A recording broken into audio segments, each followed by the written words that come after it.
Welcome to the Ask for Football Army Football Show. The Army Football Show is an insider's guide for cadets, old grads, and college football fans to follow the Army team throughout their season as they seek to beat Navy and claim the Commander-in-Chief's trophy. Ask for Football is brought to you by our sponsor, Jocelyn Bradley Real Estate. Whether you're buying, selling, or just exploring your options, Jocelyn Bradley is the expert you can trust to navigate the real estate market with ease. Visit jocelynbradley.com to learn more. And let's get started at the Ask for Football Army Football Show.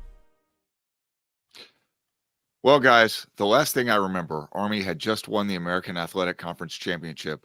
Then I drove down to D.C. for pub night with a bunch of my classmates. Since then, it's been wall-to-wall Christmas, except for skiing. I did ski once. Did I miss anything? How are you guys doing? Long time no see. Yeah, so definitely enjoying the holidays, getting a welcome break. I don't think the pace is ever going to slow down, and we hit the ground running to January 2nd, even though there's plenty to do between now and then. And one of the things we have to do is watch an Army football game. So let's get that done. James? Good. I got to drive, 24 hours total in a car with two kids under the age of 3, so that's always fun. Back now and happy that that's over. That's brutal. Oh, I've been on both sides of that one. That is brutal.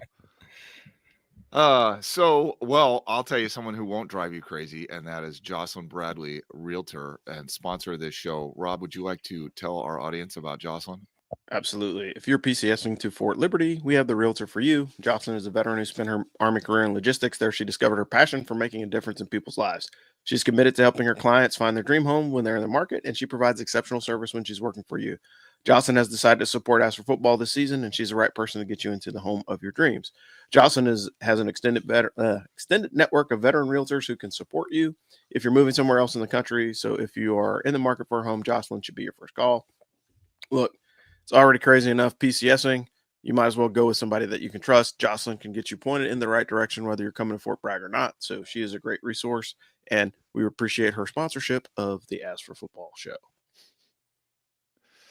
Ty Meyer says, shout out to the Ask for Football, the one and only Army football podcast. Love you guys. I don't know that we're the only one, but thank you very much, Ty. James, you got a rant in here about a game that I don't remember and don't think I watched. Do you want to tell the audience about what this is? Talk it out.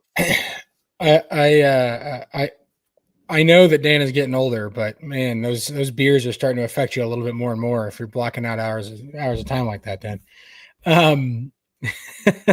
So the only reason I think we need to address some things. I've seen all sorts of things on Twitterverse and everywhere about making claims about the game that I just don't think are accurate claims. So I want to lay some things out. First and foremost, this is, despite what the line said and everything, these are two relatively equal in talent teams this year. The only outliers in the season all year long were Navy losing to Rice on the road after a 6-hour rain delay, and then the differential in the Tulane games. And to me, knowing now what we know about their offense sort of hitting the portal, or it was known their offense was going to hit the portal before the game, that makes the half of that game more explainable. The most impressive half of football, or the most impressive football Army played all year, in my opinion, was the offense against Tulane. That's a defensive coordinator who came from Army, who beat Army twice. He held Army to 9 points over 8 quarters of football at Troy, and a Tulane team that has been a perennial power in the American. So 35 points against Tulane, I think, is the most impressive thing that Army's done this year. That being said, we come into the Army-Navy game. I think both offenses, both teams are relatively similar in talent, and Army got the best take I heard was from our friend Cons.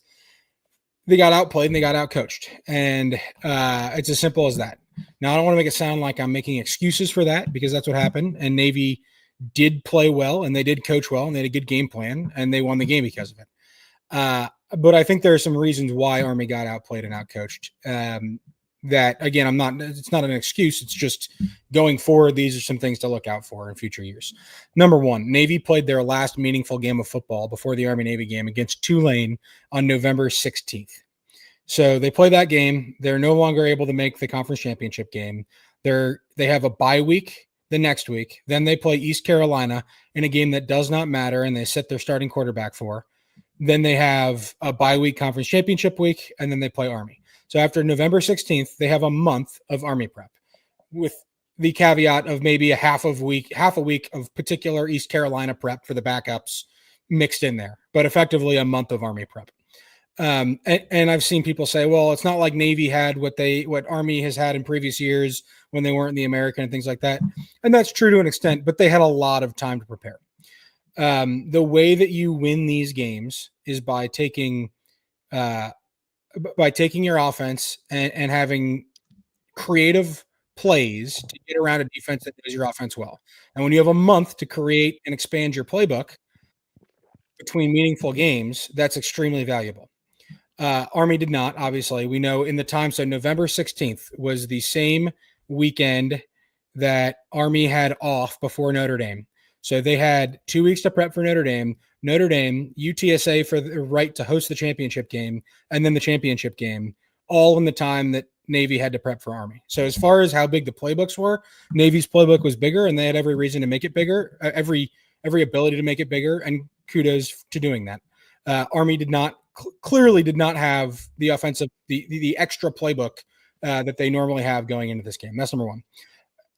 As far as execution, there was when there were some creative plays, they weren't executed well. You gotta think the first 7 games of this season: Lehigh at home, Florida Atlantic, not a close game, and everyone thought it would be. Rice at home, Temple blowout on the road, Tulsa blowout on the road, UAB blowout at home, East Carolina blowout at home. The first 7 games of this schedule, they walked through, and they did it in an impressive fashion, but they walked through. Since then, they had their hardest 6-game stretch, probably, and most impressive 6-game stretch, probably in the last 50 years of Army football. They beat Air Force with a backup quarterback at home. They played the most potent offense in the American on the road and held them to 3 points in Denton, Texas. They played Notre Dame. Okay, it's Notre Dame, but you spend 2 weeks prepping for a primetime game on NBC in Yankee Stadium, a ranked matchup. You have UTSA at home with a probably the best run defense in the American besides the 2 academies, and then you have a conference championship game. Like, the boys are tired. They're freaking that is an exhausting task to ask of anybody. So to expect, but number one, to have an expanded playbook, not going to happen. And then 2, to execute on an expanded playbook week after week after week after week. It's not surprising that an offense sort of falls flat in the 6th of this extremely hard 6-game set. So that I think those are the 2 reasons. I think going forward, despite some Navy fans online not thinking this is the case, the member of the Army-Navy game who competes in the American Championship game is going to be at a massive disadvantage. I believe that wholeheartedly. I think we've seen that proven. Yeah, well, I don't really remember the game, but I would. Yeah, it happened. That was the 2016 game. Now, Navy fans will say it wasn't because of the extra rest. It was because our starting quarterback got hurt in the conference championship game. That's true, and it might be the case that had he not been hurt, Navy still would have won the Army-Navy game that year. We don't know. And again, it's a 125-year rivalry. All this stuff evens out over 125 years, but Navy performed less well in that game, yes, because of injuries, but also because they had a week to prepare. You win these games. It's why Army and Navy always, every year, schedule a bye week before Air Force. They make that a requirement. Like, despite being in a conference, Navy has a 2-week blip every year where they don't play conference games because they need a bye week, and then they play Air Force. Army is going to be the same way. To say that the extra time doesn't matter is kind of naive. Again, I'm not making an excuse. What happened, but I think all of that matters. I've also seen some stuff, and I know that even other people associated with As for Football might believe this, but man, the complaints about coaches interviewing elsewhere and, and taking interviews at Power 5 programs or getting hired by such like, look, if you want to win 11 games a year, that's what you get. Well, right. I don't like, it sucks that the transfer portal is when it is now. And the coaching carousel has moved. I mean, Army hired Jeff Monken on Christmas Eve. That doesn't happen anymore. Teams have their coaches by early December. So it sucks that that's the case. But if you want to win 11 games in these years, that's what happens. You're not going to change it. So don't be mad that the coaches are living up to their value and potentially getting jobs elsewhere and figuring out how much they're worth around the country when that's the price of winning 11 games. If you don't want that, then go 5-7 every year and then take your crapshoot with an extra bye week at Navy. Like, that's not what Army football is about. And if that's what you want it to be about, then I mean, maybe go listen to whatever other football podcast you want to. I guess we're the only ones, but can I pile on just a minute? I will say, man, nobody had a worse Army Navy week than head coach Jeff Monken. I mean, honestly, and I had this down below, but you mentioned it, so I'll mention it right now. The guy by the end of that game looked like somebody had just kicked his dog, and I really felt for him. Right, didn't win the big game, didn't get the big job, lost arguably his smartest assistant coach, lost his highest rated player to the portal. I mean, listen, I feel for that guy, and he has really got to personally refocus his staff. Like, I don't know that this is the most compelling bowl matchup that we've ever seen, but in terms of like a dude who's got to pull it together professionally to get his staff refocused, I expect this probably going to be one of the most challenging weeks of Coach Monken's professional career. So that's really my hot take for the game. I think it's true that it's important for the staff to pull it together. I will say that there are lows, and there are lows in the Army stint under Jeff Monken, and this is by far not the lowest. Like, Army had 3 wins against FBS programs in 2019, and none of them were over winning teams. Like, if you think that losing one, yes, I get it's the game. I get it, right? Army has a chance at a 12-win season this year. Yeah. If you think this is anywhere near the low of the Jeff Monken era, like, not only is this not near the low, we're near the high. Let me argue the other side of that. And it's that how you feel about something is the difference between your expectations and the reality. Not on a there's no objective standard for how we feel about stuff, right? It's what do I expect versus what happens. This is why people go crazy. If you think that you're going to see one thing and then you see something completely different, that's when their hair catches on fire. That's why the Army fan base, their hair caught on fire, because it's like, wait, I thought we were going to whoop these guys, and instead they whooped us.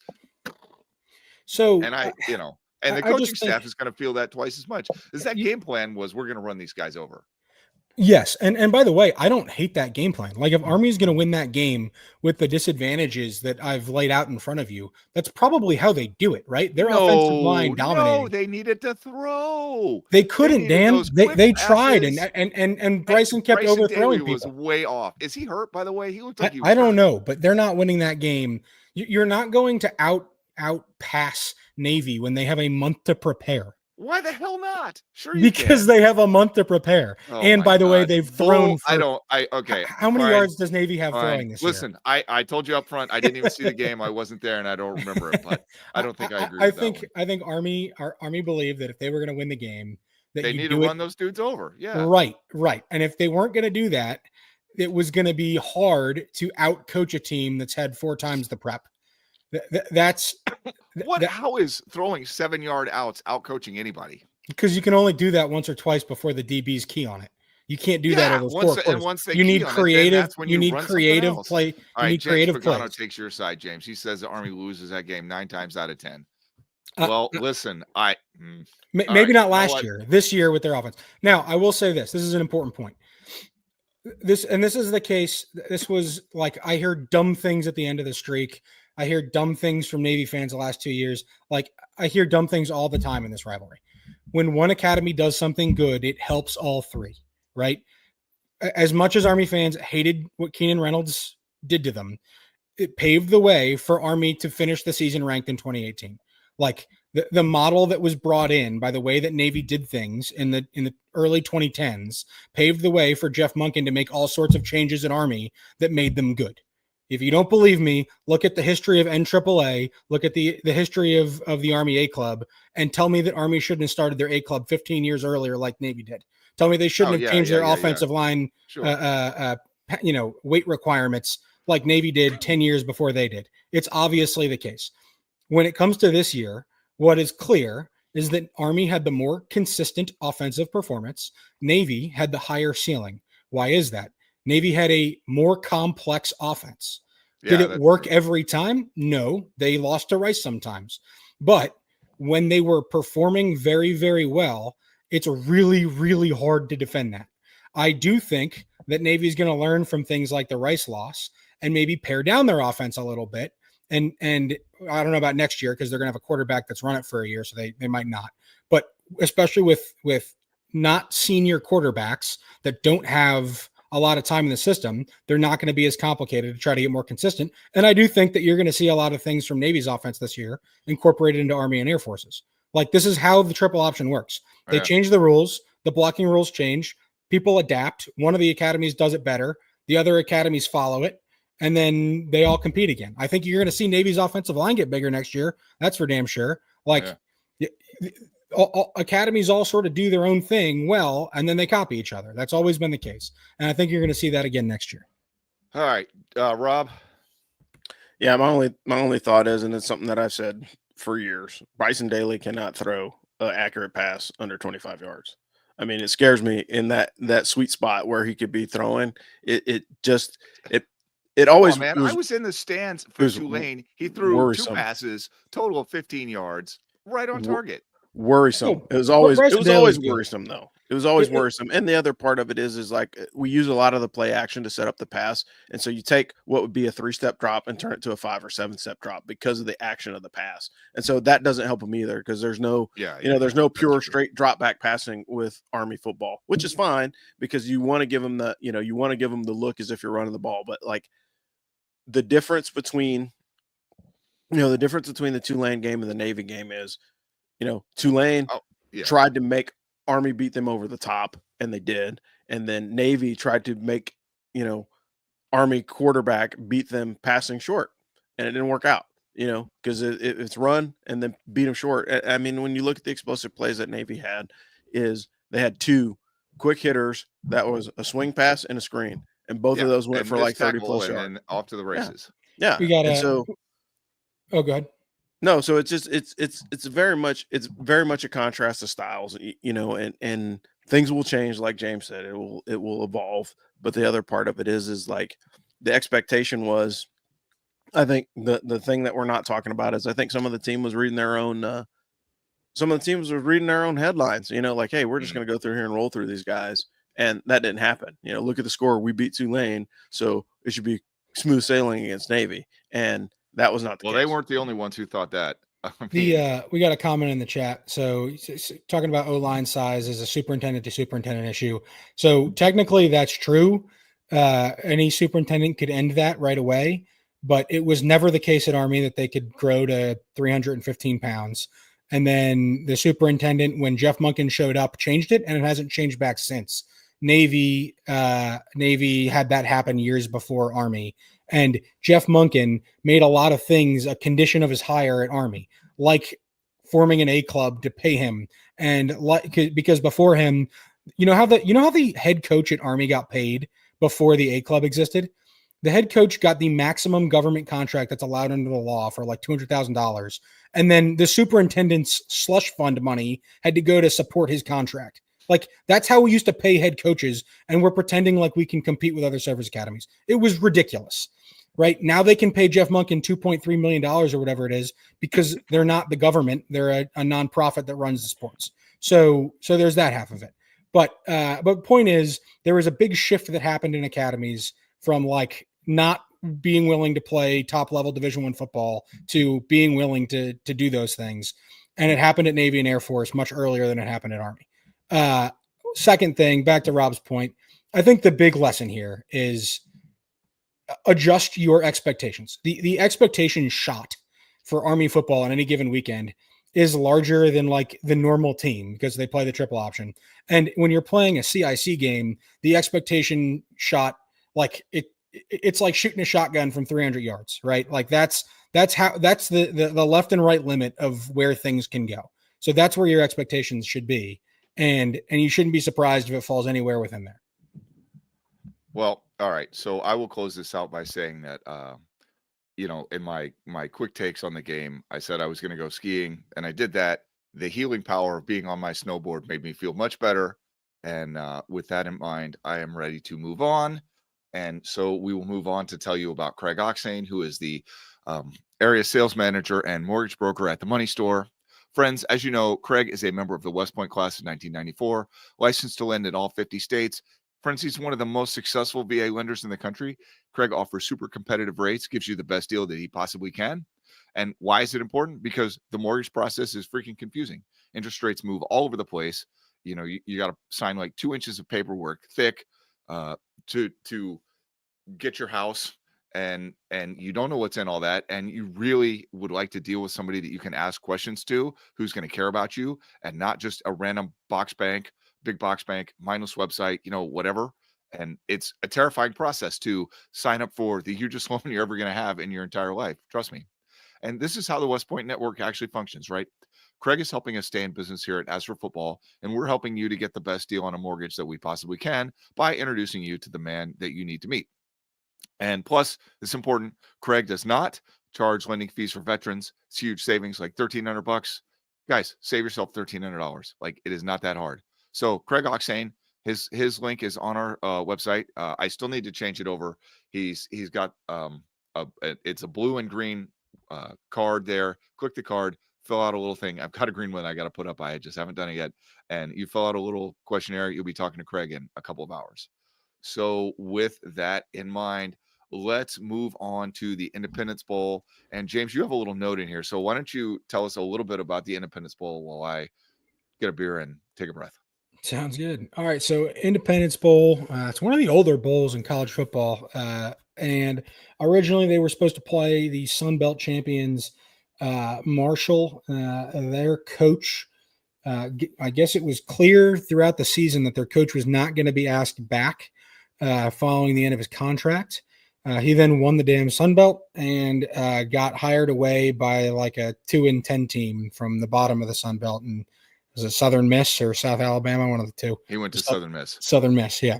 So he was out of there, and everyone was kind of like, "Well, he took his team with him. you just lost you just lost your conference champion winning coach." I mean, think about that. It'd be like if Jeff Monken decided, like the Army decided he wasn't going to hire him back, and then he went to go coach at Navy. Or maybe not that. Maybe he's going to go coach at Temple, right? Like, what are we doing? Anyway, they lose like 30 players to the transfer portal, and they decided to opt out of the bowl game. All this news, there were rumors of them thinking about doing that and so on and so forth. But then all the heavy rumors drop the morning of Army Navy, which is, I mean, I can't even imagine. You're getting ready to play the biggest game of the year, and you start hearing you might not be going to a bowl game anymore. Like, that's insane. Yeah, on top of all the other crazy ass distractions, so here comes this nut. Yeah, you're gonna play in front of 80,000 people in the nation's capital, and in a game that's getting 9.3 million viewers, the most ever, and now you might not go to a bowl game. It's just crazy. So now afterwards, it's decided they're going to face Louisiana Tech Bulldogs. They were, of all of the 5 and 7 teams, towards the end of the APR. So some funny questions about how they got there. Obviously, they're sort of the hometown team. They're just down the road in Ruston. They used to play like a home game a year at the Independence Bowl Stadium. But it was reported that Air Force said they were interested in playing that game. And the Mountain West had asked them if they were interested. They said yes. And then somehow Louisiana Tech, who was further down the list of how they're supposed to ask, got the game. So I don't know how that happened, but that was sort of interesting. We'll talk more about takes on the game later. I've put out a couple of rule change suggestions on Twitter this year. I have a new one. If you accept a bid to a bowl game and then you pull out of said bowl game for whatever reason, other than like an act of God, you don't get to bowl the next year. Like you are on a bowl ban for the following year.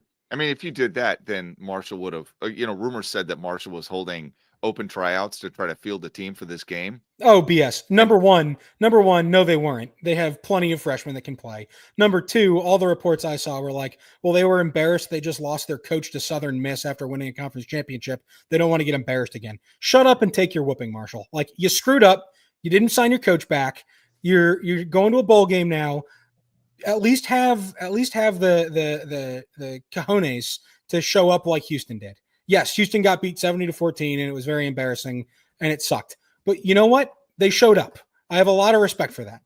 Hey, listen, they had their coach. I mean, they had some players on that team. Yeah, anyway. The coach got fired, but yeah, after the game. Anyway. But yes, no, you need to show up, especially like if you think that that's going to happen, then you owe it to not accept the bowl bid. Like you don't get to accept it and then withdraw. You should face a 1-year bowl ban if you accept a bid and then withdraw. Now, if they on bowl selection day, on selection Sunday, they had said, well, we know we're losing our coach. We're going to lose like 30 players, this and that. We're not going to play in a bowl game this year. Don't pick us. And they went and got a different opponent for Army. That's fine. I got no problem with that. All right. So with that said, Louisiana Tech comes into this game 5-7. They are the 5th ranked team from Conference USA, and they've now lost 19 of their own players to the transfer portal. And I got to say, the transfer portal has ruined bowl season. But in fairness, most of these guys that they've lost are not starters. Most of them are like pretty far down the depth chart. But they did lose their kicker, and they did lose their number 1 wide receiver. So that does suck. Not sure how excited folks ever were for this game at any point. Folks that I know have talked about trying to go to Shreveport, Louisiana for this game, and many people who looked at it found it was just completely unworkable because Shreveport is apparently the most remote place in all of America. And with all the changes, this game has seemingly got no juice whatsoever now. ESPN knows this because they scheduled the damn thing for 9:15 p.m. at night this on Saturday, which puts Army on opposite the Arizona Cardinals at LA Rams. So, that is like the kiss of death, being on opposite the NFL. So the Black Knights are going to go from being in one of the most watched college football games of the year to one of the least watched college football games of the year. It's nutty, man. It is nutty. James, guess what? You get to tell us about the offense this week. Okay. That means you have to pronounce names and special teams. Freshman quarterback Evan Bullock, he is sticking around for the bowl game, not in the transfer portal. 184 of 273. That's 67% passing for about 1,900 yards, 14 TDs, and only 2 interceptions. But he gets sacked a lot. Bullock beat out a junior, Jack Turner, for the starting position. So now, like every other upperclassman, he is in the transfer portal. What do we call people who quit on their teams? There's a word in English for that. What do we call them? I don't know, Dan. We call them quitters. Yeah, I mean, yes, but I mean, like that's the game nowadays. Unfortunately, I kind of can't hate the player for it. I mean, look, man, if you tell me that you're going to invest in me to a certain extent and I stay there for 4 years and you invest in me, then great. But if you tell me that you only invest in me as far as, you're willing to, and I can get in the transfer portal anytime, like that's the system that's been set up. I can't hate a player for taking advantage of the system that is working against them. Like, I don't think it's good, but I think every person has to do what's best. But anyway, Bullock has 60 rushes. Half of them are sacks. So he's got 30 rushes. Not a lot of rushing yardage. Obviously, a lot of those sacks are hurting, but he's not a mobile quarterback like we're used to seeing. He'll either throw it away or dump it off if he has to. Their running back, O'Mary Wiggins, leads the team in rushing, 103 carries, 4.7 yards a carry with 4 TDs. He's got 20 catches out of the backfield, so a lot of wheels and screens like that to their motion backs. 20 catches, 126 yards, 2 rushing touchdowns. Running backs Amani Givens and Marquise Crosby both also average 4 yards per carry in this offense. Their top wide receiver, True Edwards, also in the portal. He's accounted for 897 yards, 6 TDs, He has been taken the Lions' share, more than double the total receptions of anyone else on the team. But he will be out. Their new happy target will be Jimmy Holiday, 37 catches, 461 yards, and 2 receiving TDs. So that is the offense. Dan, you want to take defense, or is that Rob? I'm going to give that to Rob. All right, and on to the defense. Hey, they have a decent rushing defense. They give about 120 yards per game. That's 3.4 yards per carry. The top 2 tacklers are linebackers Zach Zimos and Colby Fields. 145 tackles collectively, 2 sacks, 1 pick, and 2 forced fumbles. The next 2 tacklers are defensive backs Blake Thompson and DeMarcus Griffin-Taylor. 104 tackles, 2 forced fumbles, 2 fumble recoveries, no interceptions. That's an interesting stat, particularly seeing that a lot of people throw in the game of college football these days. This team generates a decent number of fumbles, but they have just 5 interceptions all season. Their top defensive lineman, David Blay, is in the transfer portal, so he made his bones at Louisiana Tech and is moving on to greener pastures, allegedly, as he is in the portal. Over to you, Dan, for special teams. So kicker Buck Buchanan is in the portal, which leaves these guys with no one who's ever kicked in a college football game. They have a freshman, Drew Henderson, who James says should get the start. His first attempt this weekend, assuming that he makes an attempt, will be his first ever attempt of any kind on a college football field. So I like that attitude, Dan. Yeah. If he gets to attempt a kick. I mean, listen, Army should handle these guys. I mean, if these guys played Rice, who would you pick? Rice. Yeah, if they played Temple, who would you take? That'd be close, but probably Temple. Okay, so that'd be I'd take the home team in a Louisiana Tech Temple game. That's fair. Punter Patrick Rhea has 64 punts with an average of about 39 yards. Yeah, man. I mean, I don't know. I'm not sold on these guys. Weather and betting line, expecting clear skies, falling into the upper 40s. So if you've been at an Army game lately, that will feel like springtime because they have been much, much colder than that lately. Army right now is giving up 16.5 points with a total of 43.5. I think I would pick the Black Knights to cover and take the over. That's just me. You guys can do that if you choose to. Rob says you can make all of your. So Ryan McDonald says it costs $1,300 round trip to get to Shreveport from New York City.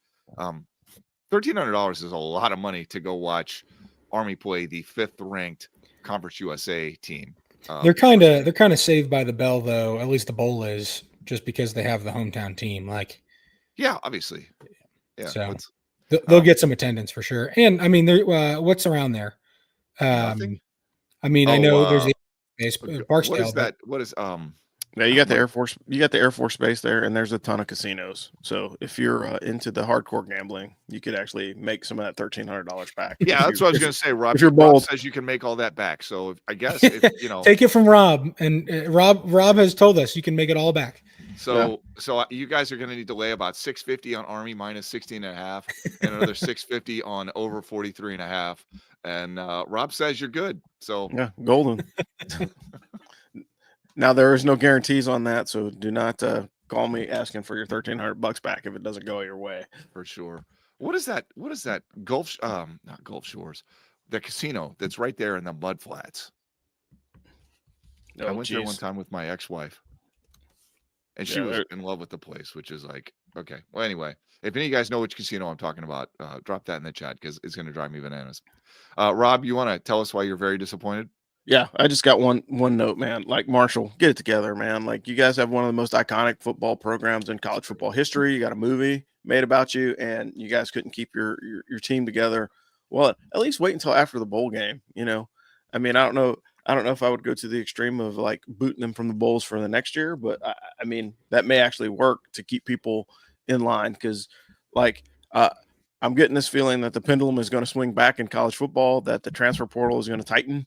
And teams are going to start getting punished for making these drastic changes. This can't continue, right? By the way, they might get fined. Like the Sun Belt has announced they're going to look into punishments for Marshall.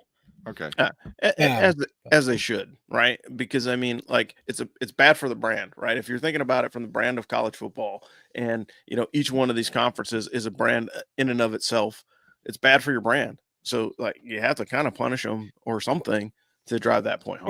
What's gonna happen is that you're gonna start their players will be employees and you'll have contracts and you'll be under contract to be with a school for a certain number of years and they won't be allowed to play anywhere else until they fulfill their end of the contract. Mhm. And and that does two things. Number one, it protects the school from investing in a player that could leave after the season. And then number two, it protects the player both getting the money that they're actually promised, because we've heard horror stories about that. Yeah. And two, it gets the school to invest in you. Like if I'm a player, I don't want to go to a place where they're only going to train me to a certain extent because they think that I might leave or I have the right to leave or something like that. I want to go to a place that's going to invest in me as a player because I'm going to be there for 3 years or whatever. So I'm going to sign a contract that's going to allow me to do that. So, I mean, that's eventually where we're headed and that's where it'll go. And the contracts will be better than the current system. Yeah. For sure. More take there, James? Yeah. So let's talk a little bit about the game. I'm going to be fully honest. I've seen it online. I see it in the chat right now. And I'm going to disagree with everybody. I am very happy that we're playing Louisiana Tech in this bowl game. Like I talked about earlier, this has been a grueling 6-game stretch for these players. I want them to have an opponent where they can go in, run up the score, and break some records if they can. Just have a nice, relaxing, traditional bowl week where you go down to your bowl location, have some fun, enjoy the local area, go to the casino, do whatever they're doing, and then go to the bowl game and enjoy beating up on a bad team. I get it. Everyone wants Oklahoma in the Armed Forces Bowl, right? I understand. Army has done that, and they've done that recently, right? They beat Missouri with a quarterback that brought Missouri to being a top 10 team. They beat Missouri in an Armed Forces Bowl in a 6-6 year, just like Oklahoma is having a 6-6 year. They have 4 Armed Forces Bowl trophies. I don't need a 5th Armed Forces Bowl trophy doing the same thing that they did 3 years ago. I'd rather them go do something new. This is the last year they'll get to go to the Independence Bowl. It's a historic bowl. It's a good bowl. Like I'd rather them go get a cool trophy to put in their trophy case than a 5th trophy made of F-35 metal or whatever they stick into the Armed Forces Bowl trophy. Like, yeah, it's cool. It was cool the first time. It's kind of cool the second time. Like, is it really cool the 5th time you do it? And by the way, if you think it's that cool, fine. They can do it again next year because they'll probably go to the Armed Forces Bowl next year, if we're being honest. And they'll get to play some blue blood that's having a bad year and try to beat them. Like that's how this works. So this is the 1 year that they get to go do something else. Army brought this agreement into the American with them. They intended on fulfilling this obligation, like the athletic director said last time we had them on, and they fulfilled their obligation. And I'm glad that they get to beat up on this 5-7 team. I'm really glad that they're not having to play Air Force again. Could you imagine having this 6-game stretch and then your reward is to go to Shreveport, an Air Force town with a massive B-52 base, and play another extra CIC game? Like the pressure of that, like would just piss me off as a player. I'm glad they get the relaxing bowl week.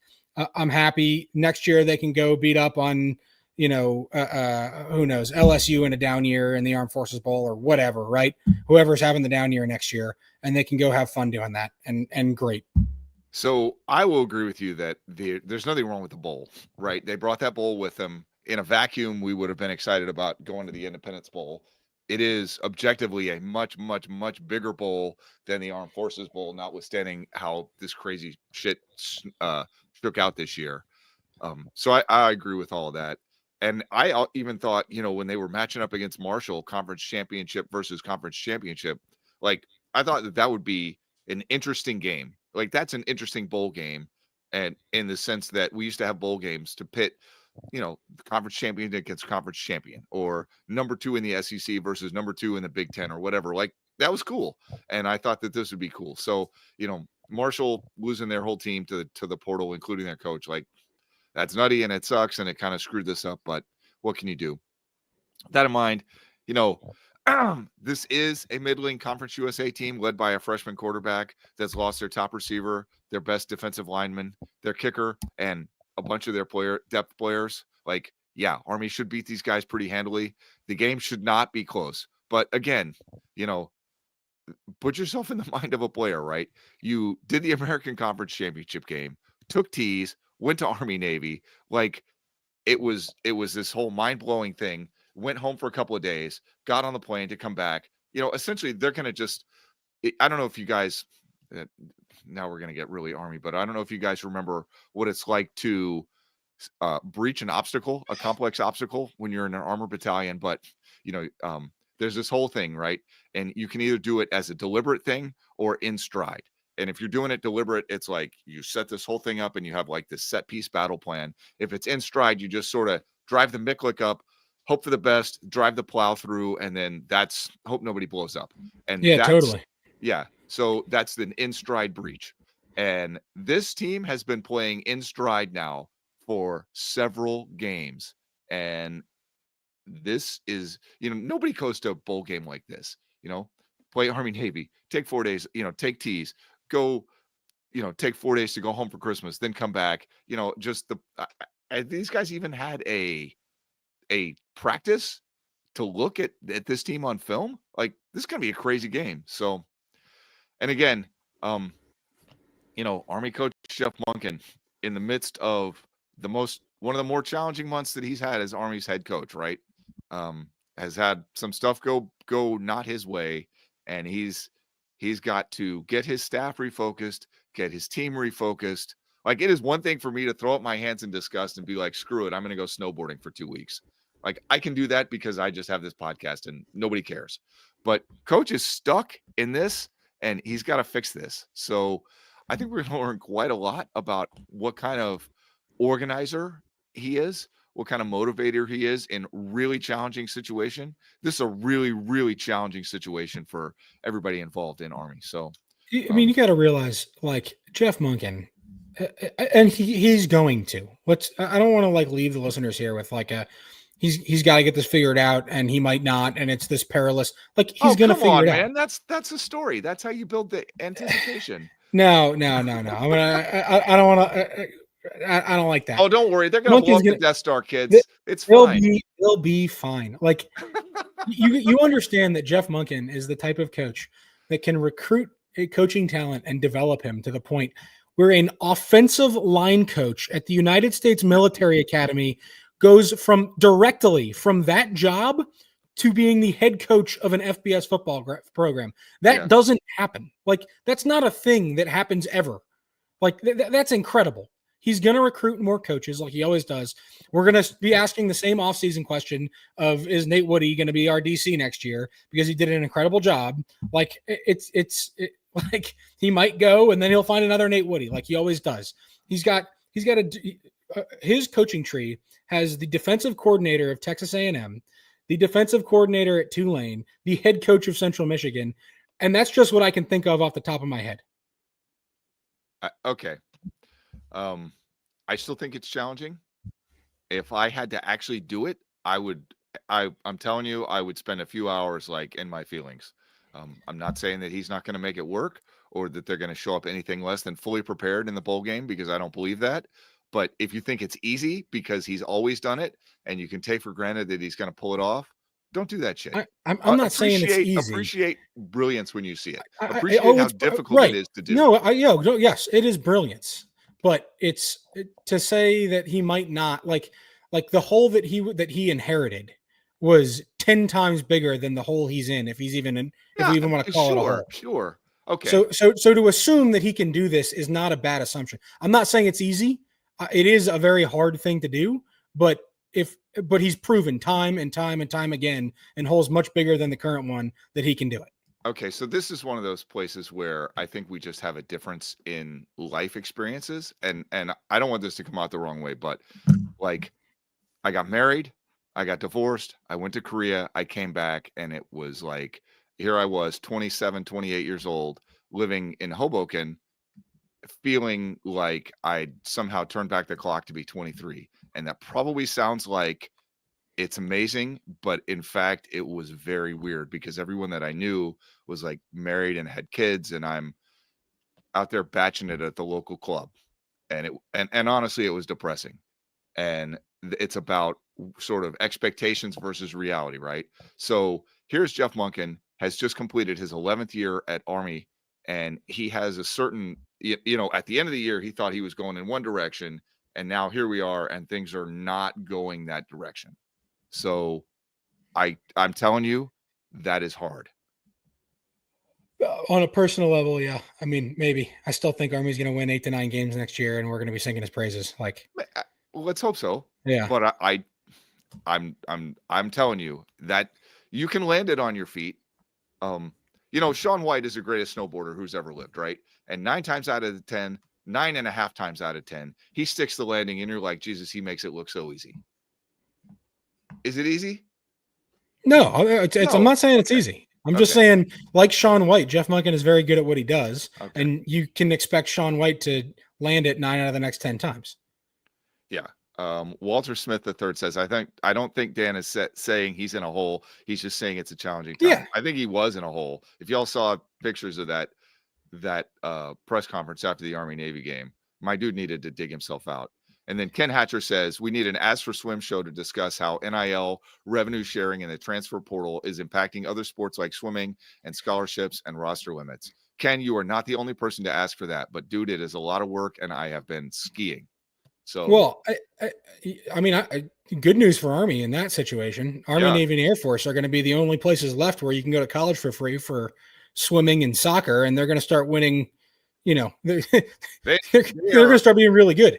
They are receiving votes right now in one poll and ranked 25th in the other poll in swimming, and they're going to continue to get better. So, yeah, that is a discussion for the offseason. But it's like we got some work to do to put that together.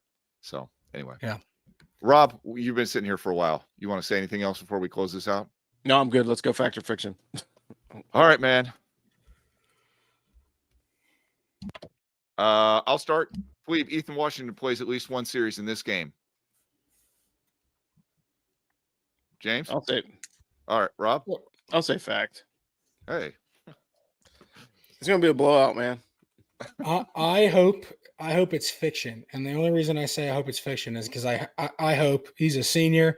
I hope they let Bryson Daly score 19 touchdowns. Like, I hope he breaks Keenan's record for both touchdowns in a game and touchdowns in a season and just goes nuts. How many does he need to take that season record? 2 to tie, 3 to. Well, they're definitely not taking him out until he has 3. That's guaranteed. James? Yeah. And you're saying fact? I guess I'm saying fact. It's my fact or fiction. Give me a minute. I might pull a Jordan and steal from the First Club on this one. Why don't you go to Rob first? Rob? Okay, fact or fiction, defensive score in this game. A pick six or a scoop and score? Yeah, give me the scoop and score. 30 sacks. This dude takes a lot of sacks. These guys are a little overdue to get some sacks. James Pagano says, as for baseball. Hey, listen, everybody wants as for baseball. As for baseball is also a lot of work. They play a lot of games. It's tough to preview. Anyway, we do need to do more as for baseball content, though. This is correct. James, pick six, scoop, score. Yeah, I'll go fact. I like that scoop and score. All right, fact agreement. Anybody got one from the Firsty Club since James didn't do his homework? Stevie building this rant to tell me why I'm wrong. All right, yeah, fact or fiction. Dan is wrong. Fact agreement. All right, cool. No, how about let's see. Army breaks their previous held record of a 56-point bowl victory. Wow. I'm going to say fiction. You know what? Screw it. Nope. Not going to happen. More This team has an actual rushing defense. Like, they have been pretty good against the run this year. So 56 points is a lot. Are they throwing? Am I allowed to have any passes in this game? You guys wouldn't let me pass. Evidently, that's what they should have been doing all year. So sure. Yeah. No. Rob. I'm gonna say fiction, but it'll be close. I mean, I think if they get a chance to put it on them, they will for sure. All right. Yeah. Go ahead. I'm gonna go. I just hope that they like. I hope this is that kind of game for the team. You know what I mean? Like, yeah. I hope this is they're just sitting there having fun and enjoying. Like I want this to be Kelvin Hopkins, laughing, joking with the boys on the sideline during the Houston game. Yeah, I felt bad for Bryson Daly because over the course of that last game, you could see him tightening up. It's all on his shoulders. Things not going his way. And it's not his fault the defense can't get a stop, but the more pressure they put on him, that was not helping. And he's been amazing for this team, and going out like that was pretty unfortunate. James Pagano says, fact or fiction, no punts or field goal by Army. No punts or field goals. I'm going to definitely say fiction on that one. Sorry, guys. Yeah, I'm going to say fiction. I think you'll probably get. That's what they did against Tulane, right? Correct. Yeah, I like that. Let's go fact. All right. All right. Well, friends, As for Football is growing. You guys are demanding all kinds of new content, which is tricky for us because Twitter/X is now actively demoting shared links on their space. Facebook artificially limits the reach of our unpaid posts, which is unbelievable how bad that is. That's why you sometimes get sent a messenger instead of to the link. Social media has become a shakedown, and it's affecting our ability to get our content out there for people. And that's like, not even making a political statement about it. It's just the way the world is.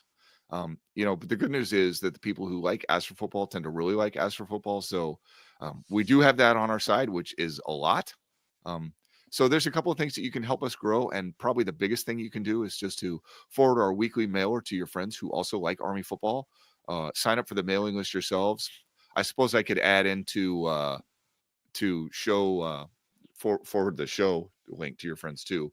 And of course, if you like As for Football and you want to consider supporting us, we are on Patreon. It's kind of like it's not exactly pay as you go, but you don't have to support us to enjoy what we do. But if you want to support us, that is how I, as the editor, keep these guys motivated to deliver high quality content all year. And that is worth a lot. So we do appreciate your support. We definitely couldn't do this without you. This has been a trying last week or so for us and for everybody sort of in the Army fan base. But let me just tell you, the off season's coming. Lax is coming. Baseball season's coming. We are going to do some all that stuff at some level. So thanks for sticking around. And James, I guess, has a favorite thing. So we'll kick it over. Yeah. So baseball schedule's officially out. Couple interesting points of note. The first Patriot League games of the season. So like in most NCAA sports with the Patriot League, non-conference games don't really count because you're never going to get an at-large bid. But with the schedule released, the first Patriot League games of the season are the Star Series.